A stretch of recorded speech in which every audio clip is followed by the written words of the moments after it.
Alhamdulillah alladzi arsala rasulahu bil huda wa dinil haq yuzhirahu 'ala dini kullih wa kafa billahi wakila. Asyhadu an la ilaha illallah wahdahu la syarikalah wa asyhadu anna Muhammadan abduhu wa rasuluh alladzi la nabiyya ba'dah. Alhamdulillah ikhtifillah, kita lanjutkan lagi majelis kita di Selasa siang ini. Kita lanjutkan tentang keberkahan Al-Quran, di mana bagian yang ketiga ini kita akan menjelaskan surah Shad ayat 29. Allah Ta'ala firman,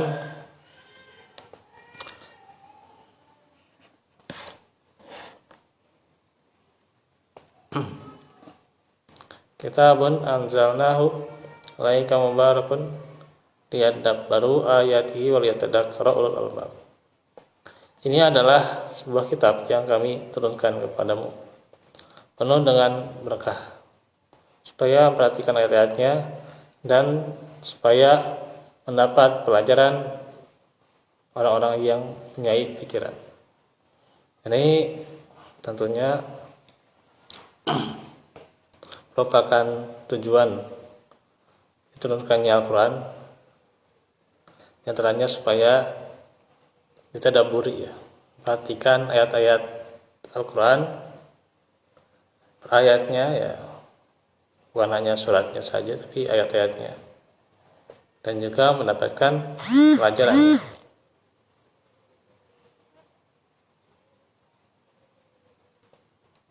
Dikatakan dalam tafsir Al-Muyassar bahwa apa yang diwahyukan kepadamu ini, wahai Rasul, adalah sebuah kitab yang kami turunkan kepadamu yang diberkahi, agar mereka merenungkan ayat-ayatnya dan melaksanakan kandungan dan petunjuknya, dan agar orang-orang yang memiliki akal yang lurus merenungkan apa yang telah Allah bebankan kepada mereka. Karena itu Quran itu berberkah, berisi manfaat dan kebaikan, agar manusia merenungkan maknanya, memikirkannya, dan pergunakan akal cerdasnya, akal sehatnya.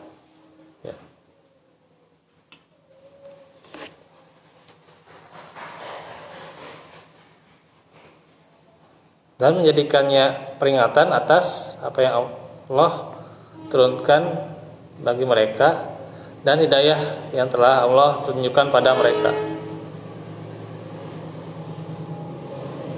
Karena itu Al-Quran bukan hanya untuk dibaca, tapi bagaimana dipahaminya, pahami ayat demi ayat, yaitu, dan diimplementasikan, mengambil nasihat dari Al-Quran itu sendiri, mengambil pelajaran, faedah. Hanya sayang kita masih hanya untuk membacanya saja, dibaca, dipahami juga bukan untuk diamalkan. Kadang hanya untuk berargumen. Ini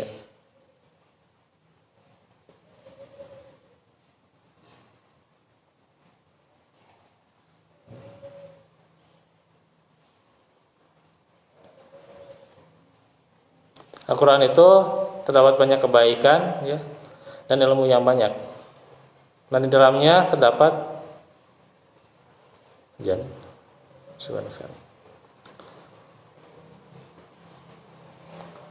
petunjuk dari kesesatan, penawar dari segala penyakit, dan cahaya yang dapat dijadikan penerang di dalam berbagai kegelapan, serta segala hukum yang dibutuhkan oleh orang-orang yang mukallaf, yang pasti sudah diberikan beban untuk kewajiban. Dan di dalamnya juga terdapat dalil-dalil qat'i yang pasti untuk segala yang diinginkan, yang menjadikannya sebagai suatu kitab yang paling agung yang pernah mengetuk dunia ini semenjak diciptakan oleh Allah.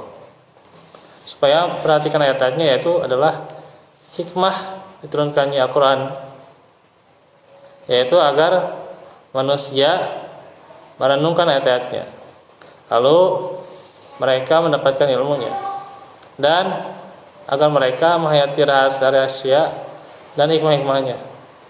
Sebab sesungguhnya dengan menghayatinya, merenungkan makna-maknanya, dan kembali memikirkannya secara berulang-ulang, akan diketahui berkah dan kebaikan di dalamnya. Ini menunjukkan anjuran, ajakan atau himbauan untuk menghayati dan merenungkan Al-Quran, dan ia termasuk amal yang paling utama, dan bahwa bacaan yang disertai dengan bacaan dengan penghayatan itu lebih utama daripada bacaan yang cepat, yang cepat menguasai, yang cepat beres, yang maksud seperti ini tidak akan bisa dicapai. Dan supaya misalnya mendapatkan mempunyai pikiran, mendapat pelajaran, yaitu adalah berakal sehat. Tadakkaru itu adalah dengan perenungan dan penghayatan yang mereka lakukan, itu mereka dapat mempelajari berbagai ilmu dan segala apa yang dicari. Ini membuktikan bahwa pelajaran dan manfaat Al-Quran itu dapat diperoleh tergantung kepada daya dan pikiran, daya akal dan pikiran seseorang.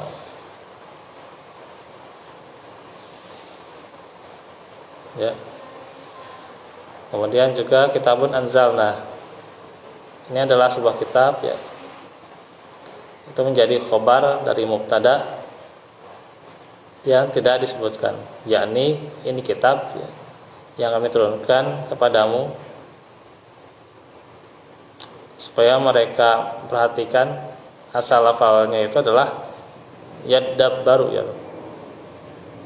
adalah berubah menjadi yatadabbaru.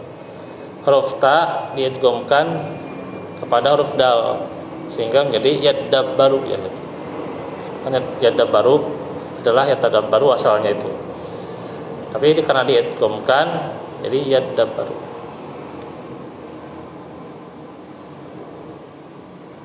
Yaitu maksudnya supaya mereka perhatikan makna-makna yang terkandung di dalamnya, kalau mereka beriman karenanya, dan supaya mendapatkan pelajaran bagi orang-orang yang mempunyai akal. Itulah bagaimana secara ringkas keberkahan yang diterangkan dalam surah Shad ayat 29. Itu saja dahulu yang bisa disampaikan. Insyaallah kita lanjutkan kembali besok pada zuhur juga ya. Wa'alaikum warahmatullahi Rabbana atina min rahmatika Rabbana atina fid dunya hasanah wa fil akhirati hasanah benar. Aku lakum hada wa astaghfirullah li wa lakum. Assalamualaikum warahmatullahi wabarakatuh.